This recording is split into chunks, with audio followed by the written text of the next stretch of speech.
தெய்வத்தை மகிமைப்படுத்து ஆண்டவரே. நான் பாட சொல்ல நம்பிக்கையோட பாடும் ஆண்டவரே. என்னங்க நம்பிக்கை?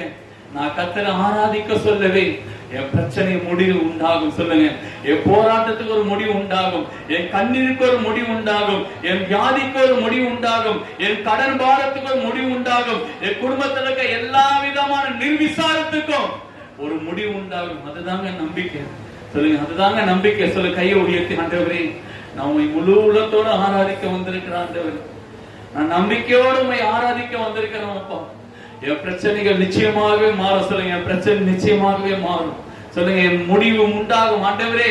என் வாழ்க்கையில் நன்மையான காரியங்கள் கத்த செய்வீங்க. சொல்லுங்க, நீங்க உற்சாகமா அறிக்கையிடுங்க. என் வாழ்க்கையில் நம்பிக்கையான ஆண்டவரே நன்மையான காரியங்கள் உண்டாகும். என் குடும்பத்துல போராட்டம் நீங்கி போகும், என் குடும்பத்துல கண்ணீர் எல்லாம் நீங்கி போகும், என் துக்கம் எல்லாம் சந்தோஷமாய் மாறும் அப்பா. ஆண்டவரே, இந்த வாக்குத்தத்த வசனம் நான் உறுதியாக பிடித்துக் கொள்கிறேன். சங்கீதக்காரருக்கு தாவீது சொல்லுகிற விஷயம் என்ன தெரியுமாங்க? கர்த்தர் எனக்காக, சொல்லுங்க, கர்த்தர் எனக்காக யாவற்றையும் செய்து முடிக்கிறது. கையை ஊத்தி நிற்கிறேன் ஆண்டவரே. உங்க வாழ்க்கையில இந்த ஆராதனை என்ன தேவை இருக்கிற படிக்கிற ஆண்டவரே, நான் ஜெயம் பெறணும். என் வாழ்க்கையில நான் தோல்வி சந்திக்க கூடாதப்பா ஆண்டவரே. எல்லா தேவைகளையும் கொஞ்சம் கேளுங்க ஆண்டவரே. தோற்று எந்த இடத்துல நான் வேதனையோடு இருக்கிறனோ அந்த தோல்விக்கு ஒரு முடிவு உண்டாக்கட்டும் அப்பா.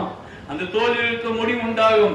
என்னை பார்த்து ஏளனமாய் பேசின மக்களுக்கு முன்பாக, என்னை தள்ளி அந்த புறந்தள்ளின மக்களுக்கு முன்பாக என் தலையை நிமிர செய்யுங்க ஆண்டவரே. என் தலையை நிமிர செய்யுங்க.